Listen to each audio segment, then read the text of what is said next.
ഷഫീഖിനെ കൊലപ്പെടുത്താൻ ശ്രമിച്ച കേസിലെ പ്രതികൾ കുറ്റക്കാരെന്ന് കോടതി വിധി പറഞ്ഞിരിക്കുന്നു. കേസിൽ അന്ന് നിർണായക ഇടപെടൽ നടത്തിയ മുൻ മന്ത്രി എം.കെ. മുനീർ 24-നൊപ്പം ചേരുകയാണ്. എം.കെ. മുനീറിലേക്ക്. ഷഫീഖ് വധശ്രമ കേസിൽ പ്രതികൾ കുറ്റക്കാരാണ് എന്നാണ് കോടതി കണ്ടെത്തിയിരിക്കുന്നത്. അച്ഛനും രണ്ടാനമ്മയും അതിക്രൂരമായ രീതിയിലാണ് ആ കുട്ടിയെ ഉപദ്രവിച്ചിരിക്കുന്നത്. അക്കാര്യങ്ങളെല്ലാം തന്നെ കോടതിക്ക് ബോധ്യപ്പെട്ടിട്ടുണ്ട്.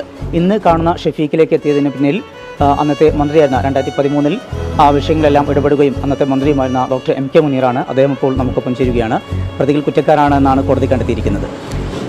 അതിക്രൂരമായ രീതിയിലാണ് അന്ന് ഷഫീഖിനെ തല മതിലിലിടിച്ചുകൊണ്ട് ഒരു പിതാവ് എന്ന് പറയാൻ പോലും പറ്റാത്ത രീതിയിൽ അന്ന് ആ കുട്ടിയെ ആക്രമിച്ചത്. അതിനുശേഷം ഷഫീഖ് കുറേ കാലം ആശുപത്രിയിലായിരുന്നു. ഒരു ബോധം തിരിച്ചു കിട്ടാൻ തന്നെ കുറേ സമയമെടുത്തിട്ടുണ്ട്. അതോടുകൂടി തന്നെ ബ്രെയിൻ ഡാമേജ് സംഭവിച്ചിരുന്നു.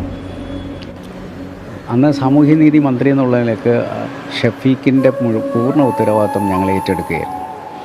അന്ന് അവിടെ CWCയുടെ ചെയർമാനും അദ്ദേഹം അതിനോട് വളരെയധികം കൂടെ നിന്ന് ആ കുട്ടിയെ നമ്മൾ ഏറ്റെടുക്കുകയും, കാരണം ഈ പിതാവിനെ അന്ന് പോലീസ് അറസ്റ്റ് ചെയ്യുകയൊക്കെ ചെയ്തിരുന്നു. അപ്പോൾ ഈ കുട്ടി അനാഥമായുള്ള ഒരവസ്ഥയിലാണ് ഉണ്ടായത്. ഞങ്ങൾ ഏറ്റെടുത്തു. അതിനുശേഷം എൻ്റെ സാമൂഹ്യനീതി വകുപ്പിൽ നിന്നുള്ള ഒരു വർക്കറെ ഞങ്ങൾ ഷഫീഖിനെ നോക്കുന്നതിന് വേണ്ടി പ്രത്യേക ഉത്തരവ് നൽകി. രാഗിണി എന്നാണ് ആ സ്ത്രീയുടെ പേര്. ഇന്നും അതിനുശേഷം രാഗിണിയാണ് ഷഫീഖിൻ്റെ അമ്മയായിട്ട് നിൽക്കുന്നത്. അതിനുശേഷം അൽ-അസ്ഹർ എന്ന് പറയുന്ന ഒരു മെഡിക്കൽ കോളേജുണ്ട്.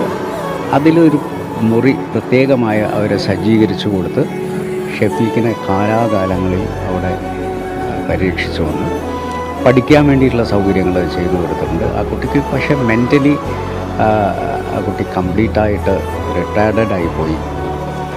അങ്ങനെ ഒരു മാനസിക വെല്ലുവിളി നേരിടുന്ന ഒരു കുട്ടിയായി മാറി.